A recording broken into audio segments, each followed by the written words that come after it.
여러분, 오늘 진짜 엄청난 소식을 가져왔습니다. 세계 최대 자산운용사죠. 블럴록에서 아주 충격적인 뉴스가 하나 터졌거든요. 근데 이게 단순히 한 회사의 문제가 아니라 우리 경제 전체에 보내는 강력한 경고등일 수 있다는 겁니다. 자, 바로 한번 뛰어들어 보죠. 자, 보세요. 100%. 이게 뭐냐면요. 단순한 손실이 아니에요. 전액 상각. 투자한 돈이 그냥 싹 다 사라져서 빵원, 0원이 됐다는 거예요. 어제까지 몇백만 원 하던 한정판 신발이 하루아침에 그냥 헌신발 쪼가리가 된 거나 마찬가지죠. 불과 석 달 전만 해도 멀쩡하다고 평가받던 자산이었는데 말입니다. 아니, 근데 여기서 우리가 진짜 생각해봐야 할 게 있어요. 세계 최고라는 전문가들도 이렇게 한 방에 무너지는데, 그럼 우리는 이걸 어떻게 받아들여야 할까요? 이건 그냥 월스트리트의 남의 얘기가 절대 아닙니다. 우리 모두의 지갑에 직접적인 영향을 줄 수 있는 신호탄일 수 있어요. 자, 그럼 도대체 이 문제의 시작이 어딘지 한번 파고 들어가 보죠.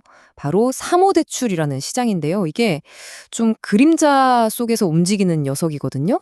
문제의 중심에는 사모대출, 영어로는 프라이빗 크레딧이라고 하는 게 있습니다. 이게 뭐냐면 우리가 아는 일반 은행 말고요. 사모펀드들이 직접 기업에 돈을 빌려주는 거예요. 약간 은행 가기엔 좀 애매한 회사들 있잖아요. 그런 회사들의 비밀 자금줄 같은 거죠.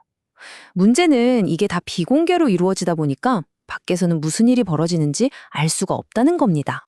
이 표를 보시면 차이가 확 느껴지실 거예요.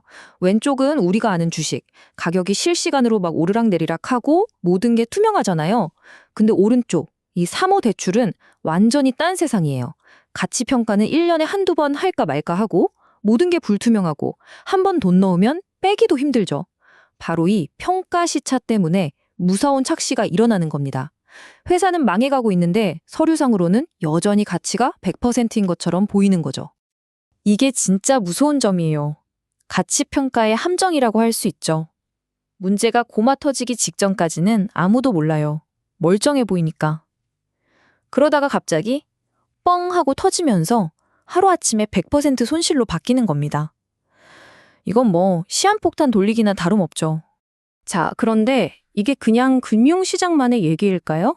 절대 아니죠. 이건 사실 더 큰 문제의 신호탄 같은 거고요. 이제 그 불똥이 우리 실생활, 특히 미국 고용시장으로 옮겨 붙고 있습니다. 보세요. 187만 명. 이게 지금 미국에서 계속 실업 상태에 있는 사람들 숫자입니다. 그냥 잠깐 일자리를 잃은 게 아니라 몇 주가 지나도 새 일자리를 못 구해서 계속 실업수당을 받고 있다는 거죠.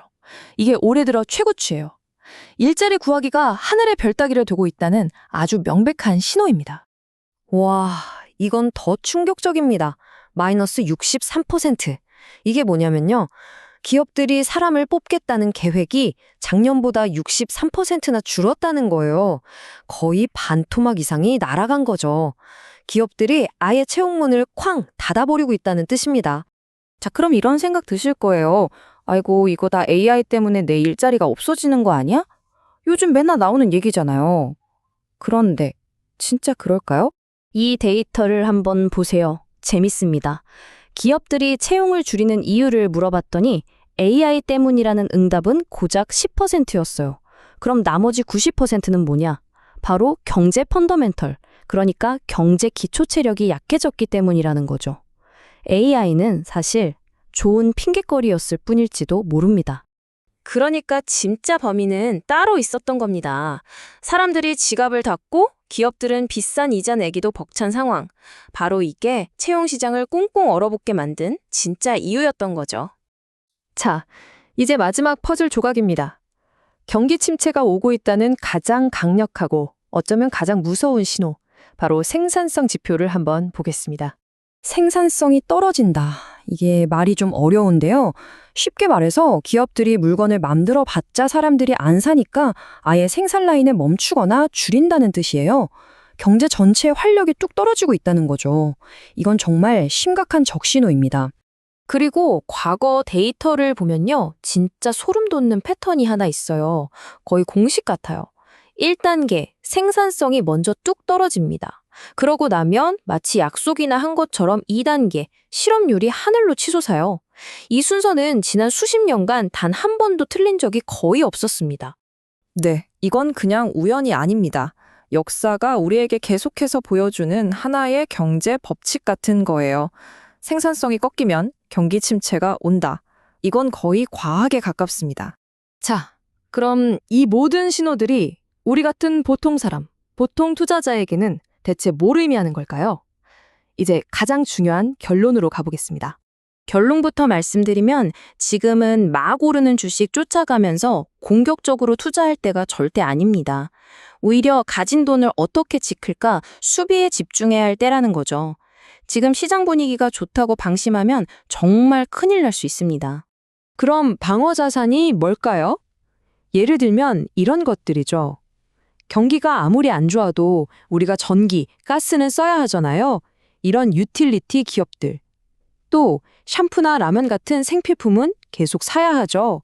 이런 필수 소비재 기업들. 그리고 가장 안전하다고 여겨지는 미국 단기 국채 같은 것들이 좋은 방패가 될 수 있습니다. 반대로 조심해야 할 곳도 있겠죠.